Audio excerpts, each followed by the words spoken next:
13장. 어떤 사람들이 예수님께 와서 빌라도가 갈릴리 사람들을 죽여 그 피가 저희에 드릴 희생 제물과 뒤범벅이 되었다는 소식을 전해 주었습니다. 예수님께서는 그들에게 대답하셨습니다. 너희는 이 갈릴리 사람들이 이런 고난을 당했다고 해서 다른 갈릴리 사람들보다 더 큰 죄인이라고 생각하느냐? 그렇지 않다. 내가 너희에게 말한다. 너희도 회개하지 않으면 이와 같이 망할 것이다. 또 실로암 탑이 무너져 죽은 18명의 사람들이 예루살렘에 사는 다른 모든 사람보다 더 악한 죄인이라고 생각하느냐? 그렇지 않다. 내가 너희에게 말한다. 너희도 회개하지 않으면 이와 같이 망할 것이다. 예수님께서 이런 비유를 말씀하셨습니다. 어떤 사람이 무화과나무 한 그루를 자신의 포도밭에 심었다. 그는 이 나무에서 열매를 얻으려고 왔으나 아무것도 찾지 못했다. 그 사람이 포도원을 돌보는 종에게 말했다. 내가 3년 동안 이 무화과 나무에서 열매를 찾았는데 아무것도 찾을 수 없었다. 이 나무를 찍어버려라. 무엇 때문에 땅만 차지하게 하느냐? 종이 주인에게 대답했다. 주인님, 올해만 그냥 놔두십시오. 제가 나무 주위에 고랑을 파고 거름을 주겠습니다. 만일 내년에 열매를 맺으면 놔두시고 열매를 맺지 못한다면 베어버리십시오. 예수님께서 안식일에 어느 한 회당에서 가르치고 계셨습니다. 거기에 18년 동안 병마에 시달린 여자가 있었습니다. 그는 허리가 굽어서 몸을 조금 더 펼 수 없었습니다. 예수님께서 그 여자를 보시고 가까이 불러 말씀하셨습니다. 여자여, 네가 병에서 해방되었다. 예수님께서 그에게 손을 얹으시자 그 즉시 여인이 똑바로 일어서서 하나님을 찬양하였습니다. 예수님께서 안식일에 병을 고치셨기 때문에 회당장이 화가 나서 사람들에게 말했습니다. 일하는 날이 6일이 있습니다. 이런 날에 와서 병을 치료받으시오. 안식일에는 안 됩니다. 주님께서 대답하셨습니다. 위선자들아, 너희는 안식일에 소나 나귀를 외양간에서 풀어내어 끌고 가서 물을 마시게 하지 않느냐? 그런데 이 여자는 아브라함의 딸로서 18년 동안 사탄에 매여 있었다. 안식일에 이 사람의 매임을 풀어주어야 하지 않겠느냐? 예수님께서 이 말씀을 하시자 예수님을 반대하던 사람들이 모두 부끄러워했고 모든 사람들은 예수님께서 행하신 영광스러운 일을 보고 기뻐했습니다. 예수님께서 말씀하셨습니다. 하나님 나라는 무엇과 같으며 무엇에 비교할 수 있을까? 하나님 나라는 어떤 사람이 자신의 밭에 가지고 가서 뿌린 겨자씨와 같다. 그 씨가 자라고 나무가 되어서 공중의 새들이 그 가지에 둥지를 틀었다. 예수님께서 또 말씀하셨습니다. 하나님 나라를 무엇에 비교할 수 있을까? 하나님 나라는 마치 누룩과 같다. 어떤 여자가 이것을 가져다가 밀가루 3마리에 섞으니 전체가 부풀게 되었다. 예수님께서 예루살렘으로 향하여 가시던 중 각 도시와 마을을 두루 지나셨습니다. 어떤 사람이 예수님께 물었습니다. 주님, 구원받을 사람은 적습니까? 그러자 예수님께서 말씀하셨습니다. 좁은 문으로 들어가려고 힘써라. 내가 너희에게 말한다. 많은 사람들이 그곳으로 들어가려고 하지만 들어갈 수 없을 것이다. 일단 집주인이 일어나서 문을 닫아버리면 너희가 밖에 서서 문을 두드리며 주인님, 문을 열어주십시오 하고 말할 것이다. 그러면 그가 대답할 것이다. 나는 너희가 도대체 어디서 온 사람들인지 모른다. 그때 너희가 이렇게 말할 것이다. 저희는 주님 앞에서 먹고 마셨으며 주님께서는 저희를 길거리에서 가르치셨습니다. 그러나 주인이 말할 것이다. 내가 너희에게 말한다. 나는 너희가 어디에서 왔는지 모른다. 악을 행하는 자여, 썩 물러가거라. 아브라함과 이삭과 야곱과 그리고 모든 예언자들이 하나님 나라에 있는데 너희만 밖으로 쫓겨난 것을 볼 때에 너희가 슬피 울며 이를 갈 것이다. 사람들이 동서남북 사방으로부터 와서 하나님 나라의 잔치자리에 앉을 것이다. 보아라, 꼴찌가 첫째가 되고 첫째가 꼴찌가 될 사람도 있다. 그때에 어떤 바리새파 사람들이 예수님께 와서 말했습니다. 이곳을 떠나십시오. 헤롯이 선생님을 죽이려고 합니다. 예수님께서 그들에게 말씀하셨습니다. 가서 그 여우에게 말하여라. 오늘과 내일은 내가 마귀를 쫓아내고 병을 고칠 것이다. 그리고 3일째 되는 날에 내 일을 이룰 것이다. 그러나 오늘과 내일 그리고 그 다음 날에도 나는 내 갈 길을 가야 한다. 예루살렘 밖에서 예언자가 죽을 수 없다. 예루살렘아, 예언자들을 죽이고 너에게 보낸 사람들을 돌로 치는 예루살렘아, 암탉이 날개 아래에 병아리를 품듯이 내가 네 자녀들을 모으려고 여러 번 노력하지 않았다냐. 그런데 너희는 원하지 않았다. 보아라, 너희의 집은 무너질 것이다. 내가 너희에게 말한다. 너희가 주의 이름으로 오시는 이가 복이 있다라고 말하게 되는 날까지 너희가 나를 보지 못할 것이다.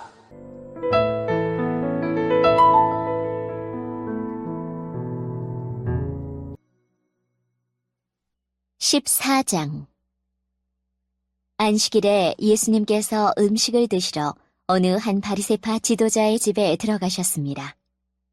사람들이 예수님을 가까이서 지켜보고 있었습니다. 그때 수종병 환자 한 사람이 예수님 앞에 나타났습니다. 예수님께서 율법학자들과 바리새파 사람들에게 말씀하셨습니다. 안식일에 병을 고치는 것이 옳으냐 옳지 않느냐. 그러나 사람들은 잠잠했습니다. 예수님께서 병자를 붙잡고 그를 고쳐주셨습니다. 그리고 그를 보냈습니다. 예수님께서 바리새파 사람들과 율법학자들에게 말씀하셨습니다. 만일 너희 아들이나 소가 안식일에 우물에 빠졌다면 즉시 끌어내지 않겠느냐. 사람들은 아무런 대답도 할 수 없었습니다. 예수님께서 초대받은 손님들이 서로가 윗자리를 차지하려는 것을 보시고 비유를 들어 말씀하셨습니다. 어떤 사람의 결혼잔치에 초대받았을 때 윗자리에 앉지 마라. 혹시 너보다 귀한 손님이 초대받았을 경우 너희를 잔치에 초대한 주인이 와서 말할 것이다. 자리를 이분에게 내주십시오. 그러면 너희는 부끄러워하면서 끝자리로 내려가야 할 것이다. 너희가 초대를 받으면 끝자리로 가서 앉아라. 그러면 너를 초대한 주인이 와서 말할 것이다. 친구여, 윗자리로 올라앉으시오. 그러면 다른 모든 잔치 손님들이 보는 앞에서 영광을 얻을 것이다. 자신을 높이는 사람은 낮아지고 자신을 낮추는 사람은 높아질 것이다. 예수님께서 초대한 사람에게도 말씀하셨습니다. 너는 점심이나 저녁을 차려놓고 네 친구들, 형제들, 친척들, 그리고 부유한 이웃들을 초대하지 마라. 이들은 너를 도로 초대하여 보답을 한다. 오히려 잔치를 베풀 때는 가난한 사람들, 걷지 못하는 사람들과 다리를 저는 사람들과 보지 못하는 사람들을 초대하여라. 그러면 너희에게 복이 있을 것이다. 그들은 네게 되갚을 것이 없다. 너는 의인들이 부활할 때에 보상을 받을 것이다. 예수님과 같이 식사를 하던 사람 중에 한 사람이 이 말씀을 듣고서 예수님께 말했습니다. 하나님 나라의 잔치 자리에 앉을 사람은 참으로 복이 있습니다. 예수님께서 그에게 말씀하셨습니다. 어떤 사람이 큰 잔치를 베풀고 많은 사람들을 초대하였다. 시간이 되었을 때 그 사람은 종을 보내어 초대한 사람들에게 알렸다. 준비가 다 되었으니 오십시오. 그러나 그들은 모두 한결같이 핑계를 대기 시작했다. 첫 번째 사람이 말했다. 내가 밭을 샀는데 가서 둘러봐야 합니다. 부디 양해해 주십시오.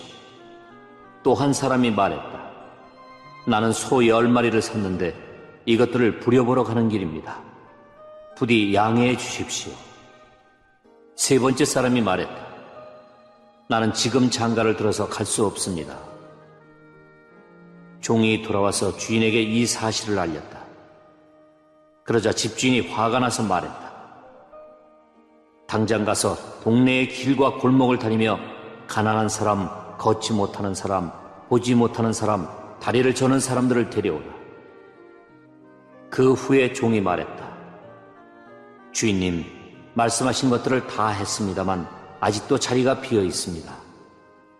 그러자 주인이 종에게 말하였다. 큰 길과 골목길을 돌아다니며 사람들을 오게 하여 내 집을 채워라. 내가 너희에게 말한다. 먼저 초대받았던 사람들은 아무도 내 잔치를 맛보지 못할 것이다. 많은 사람들이 예수님과 함께 길을 가고 있었습니다. 예수님께서 이들에게 돌아서서 말씀하셨습니다. 누구든지 내게로 오면서 자신의 아버지, 어머니, 아내, 자녀, 형제 혹은 자매를 미워하지 않으면, 그리고 더 나아가 자신의 목숨까지도 미워하지 않으면 내 제자가 될 수 없다. 누구든지 자기 십자가를 지고 나를 따르지 않는 사람은 내 제자가 될 수 없다. 너희 가운데 한 사람이 탑을 세우려고 하는데 우선 앉아서 이 일을 완성하는데 얼마의 비용이 들지 따져볼 것이 아니냐. 만일 기초공사만 하고 완성할 수 없게 되면 보던 사람들이 모두 너를 비웃기 시작할 것이다. 그리고 이 사람이 공사를 시작만 하고 끝내지는 못했다라고 말할 것이다. 만일 어떤 임금이 다른 왕과 전쟁을 하러 나갈 때 우선 앉아서 10,000명 군사로 20,000명의 군사를 이끌고 오는 자를 이길 수 있을지 헤아려 보지 않겠느냐. 이길 수 없다면 아직 적군이 멀리 있을 때에 특사를 보내어 평화조약을 제의할 것이다. 이와 같이 너희 가운데 누구든지 가지고 있는 모든 것을 버리지 않으면 내 제자가 될 수 없다. 소금은 좋은 것이지만 만일 그 맛을 잃어버리면 무엇으로 다시 짠맛을 내겠느냐.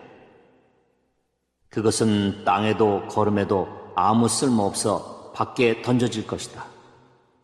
들을 귀에 있는 사람은 들어라.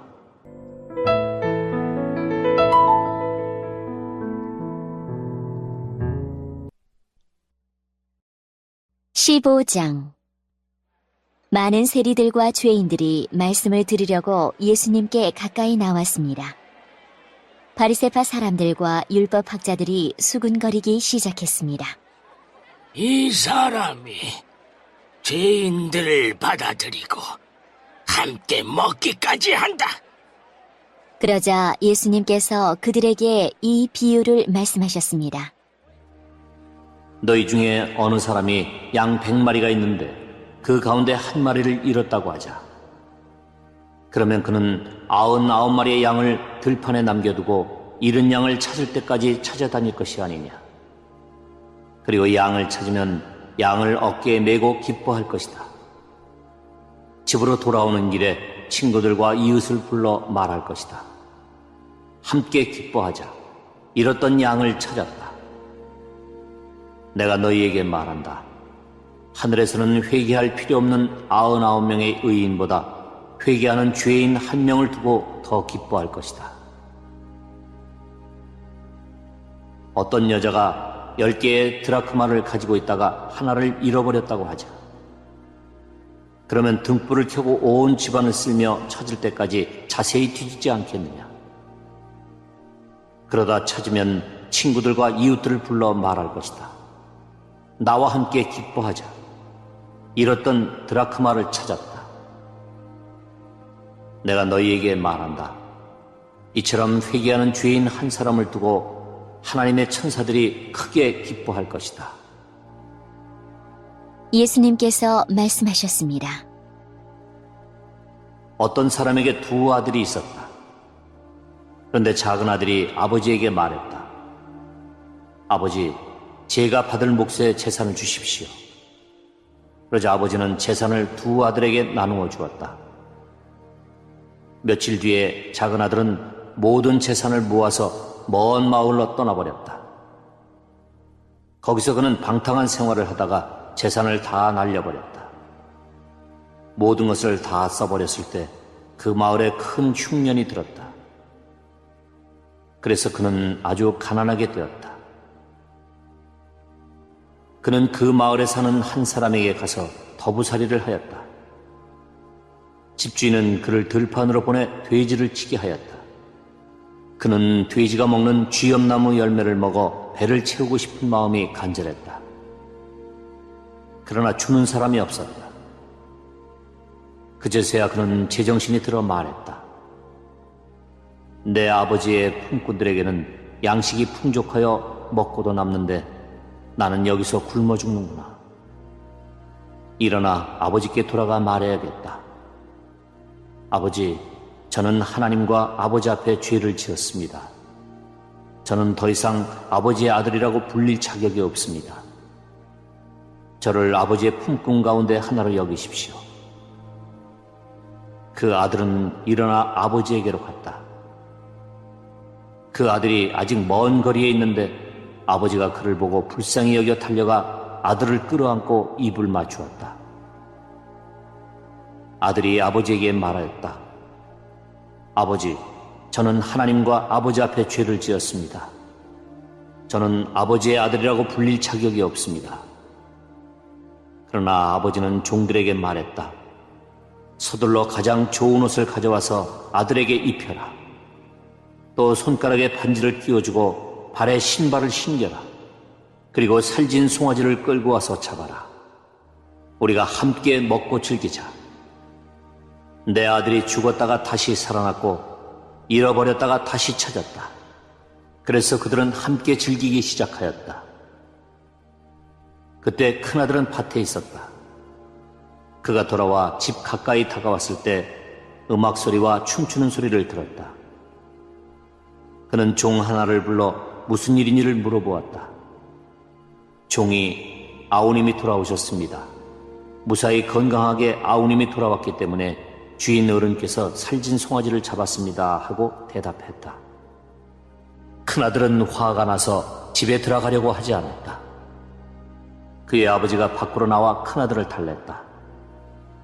큰아들은 아버지에게 말했다. 보십시오. 저는 수년 동안 아버지를 섬겨왔습니다. 그리고 한 번도 아버지의 명을 어기지 않았습니다.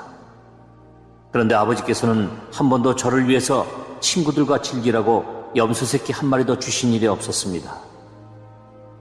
그런데 창녀들과 함께 아버지의 재산을 다 써버린 아들이 집에 돌아오니까 아버지께서는 그를 위해 살진 송아지를 잡으셨습니다. 아버지가 그에게 말했다. 아들아, 너는 언제나 나와 함께 있었으니 내가 가진 모든 것이 네 것이 아니냐. 네 동생은 죽었다가 다시 살아났고 잃었다가 다시 찾았으니 우리가 즐거워하고 기뻐해야 하지 않겠느냐.